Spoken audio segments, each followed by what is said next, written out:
لە سەی سادقیش گردبوونەوە بۆ پشتگیری لە کوردانی ڕۆژاوای کوردستان بەڕێوەچوو.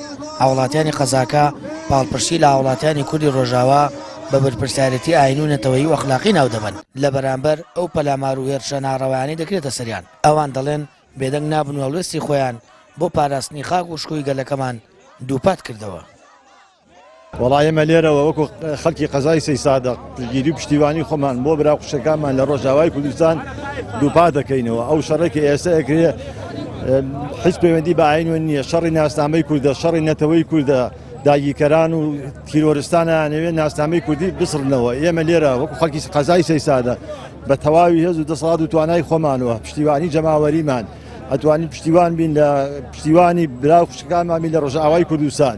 جەنگێکی گشتگیرە، جەنگێکی هەر چوار پارچەی کوردستانە پێویستە بە ورد و خێش و یعنی کورد خۆی یەکلا بکاتەوە. ئەوە نەکا بڵێ لایەن و لایەنکاری و حیزب و حیزبکاری وەلانێ. ئەمڕۆ ڕۆژی غیرەتە، ڕۆژی هەوڵ و هیمەتە، ڕۆژی نەتەوایەتیە، ڕۆژی ئەوەیە هەموو کەسێ لە ئاستی خۆیە سنوورمان بۆ بکرێتەوە چاگەڵگرین. من یەکەم کەسە بم. تانەکەمە ڕاستێمە ئەرکێکی ئەخلاقی ئینسانی ئاینی هەموو کتاکێکی گەلی کوردە بە تاتی کوردی باشووری خۆمان بەڕاستی کە پشتیوان و پشتگیری لە کوردانی ڕۆژاوا بکەن. چۆ بەڕاستیمە شەڕێکی داسە پێنراوە، شەڕێکە پلان بۆدا ڕێژراوە و شەڕێکە یەقەی کوردی گرتو.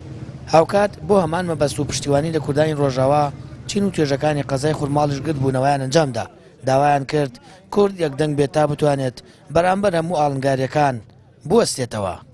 کەواتە ئەمە تێبگەین ئێمە بەڕێزەکان کوردستانیانی خۆشەویست حیزبە سیاسیەکان لایەنە ئیسلامیەکان لایەنە ئەلمانیەکان بە چەپ و ڕاستەوە ئەمە شەڕی خاکە، شەڕی نەتەوەیە، شەڕی دین نییە، شەڕی مەزهەب نییە.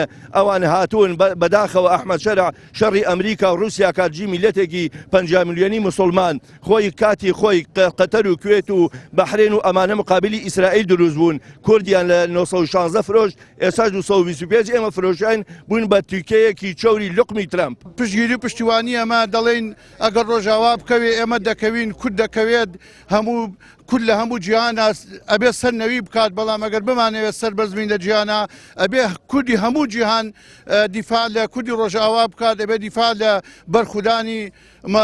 بەرخودانی ئەو هێزە بکات. لەوەیە چڕبوونەوەی هێرشەکان بۆ سەر ڕۆژاوای کوردستان و ئەو مەترسیانی لەسەر کۆی کوردانی ئەو پارچەیە دروست بووە. کۆدەنگێکی فراوانی لە کوردستان و دەرەوە دروست کردووە و لەدایان شوێن خۆ پیشاندان و چالاکی بۆ پاڵپشتی سەری هەڵداوە. سامان فەتاح، کەناڵی ئاسمانی پەیام، قەزای سەی سادق.